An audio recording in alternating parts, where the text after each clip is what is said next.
Welcome back to The Explainer. Today, we're going to break down a tool that's designed to do just one thing, and it does it really well. It creates a solid backbone for a business that's growing like crazy. We're talking about a simple chart that promises to swap all that chaos for clarity and real accountability. So let's jump in and see how it works. All right, let's kick things off with a question that, hits home for so many business leaders when they start to scale up. You've got momentum, right? You can see the opportunities everywhere. But behind the curtain, things are starting to feel, well, just a little bit chaotic, aren't they? So if any of that sounds familiar, trust me, you are not alone. I mean, when it takes an eternity just to get a simple yes or no, or you find yourself asking 3 different people who's actually in charge of something, yeah, those are the classic growing pains. It's basically your business telling you, hey, the way we used to do things, it's not going to cut it anymore. So, what's the fix? How do you get out of that confusing mess and into a place of real, genuine clarity? Well, the answer is this really simple visual model. It's called the Results Ownership Chart, or as we'll call it, the ROC. Now, let me be super clear about this. This is not your typical org chart. We're not talking about a dusty diagram with titles and reporting lines. No way. The ROC is completely different because it is obsessed with one thing: outcomes. For every single role, every single seat in the company, it has to answer 3 critical questions. 1, who owns what result? 2, who do they report to? And 3, and this is the big one, how do we actually know if they're winning? Okay, now this is what I find so interesting. Just look at how it defines a role. Check out the language over on the left under role obsessions. See those verbs? Achieve, drive, own. These aren't just passive to-do list items, right? They're active, powerful outcomes. And then on the right, you've got the KPIs, the kept promise indicators. That's the proof. It's how you know those outcomes are actually happening. For this operations director, it is absolutely crystal clear what winning looks like. And here is the absolute kicker. The ROC is not some document that you make once and then it just goes to die in a shared drive somewhere. No, it is designed from the ground up to be a living tool.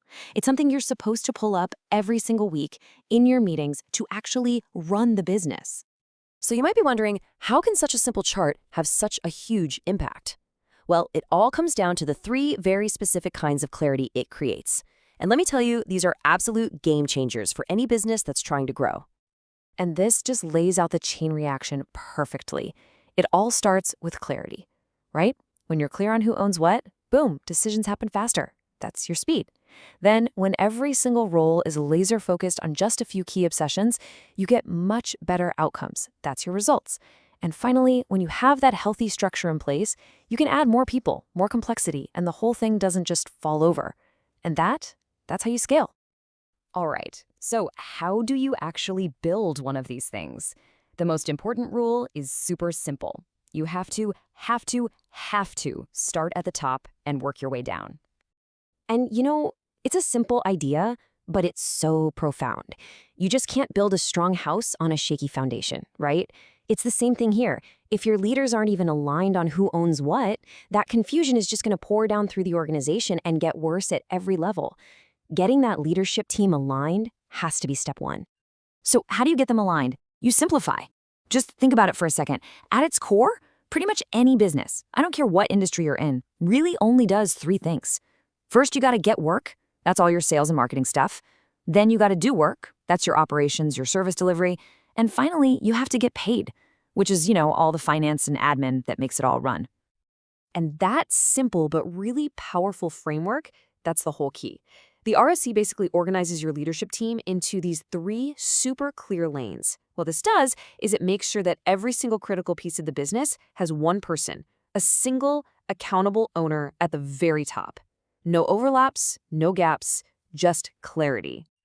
Okay, so we've got the theory down. Now let's talk about how this actually translates into a real transformation, and how your organization operates day in and day out. I absolutely love this slide. It just perfectly captures the entire shift in thinking. You're literally moving from the old way, that long, boring, dusty list of tasks, to the new way, which is all about a sharp, clear focus on outcomes. It's the fundamental difference between just managing activity and actually driving results. So once you've got that leadership layer totally locked in, set in stone, You just start cascading that exact same logic and clarity down through the rest of the company. You build out the ROC for the sales team, then the ops team, then the finance team. Every single seat gets its own obsessions, its own KPIs, and this is the crucial part, you have to connect it all to your weekly meetings and your scorecards. That's how it becomes part of the company's DNA. And the end game here, it's actually pretty profound when you think about it. The goal is to build a system where the structure itself drives the results. It becomes less about relying on a few heroic people to save the day and more about creating these clear, accountable seats that just produce predictable outcomes no matter who's sitting in them at the moment. That's what makes a business truly resilient. All right, so you've done all the work, you've built the chart. What's the payoff? I mean, what does this really change for your business? Well, the benefits are super tangible, and they're immediate. You go from that constant state of confusion to real clarity. You start getting faster, smarter decisions. You create true accountability for results, not just for being busy. You build a structure that's actually designed for healthy growth. And maybe the best part, you finally have a simple way to diagnose problems at their true root cause, which, let's be honest, is almost always about unclear ownership. So let's wrap this up by going back to where we started, with a question for you. Just take a second and think about your own organization. Where do decisions always seem to get stuck? Which people or teams are constantly overloaded? Where is ownership just kind of fuzzy? Because I guarantee you, that's the exact spot where a tool like the Results Ownership Chart can have the biggest impact, starting today.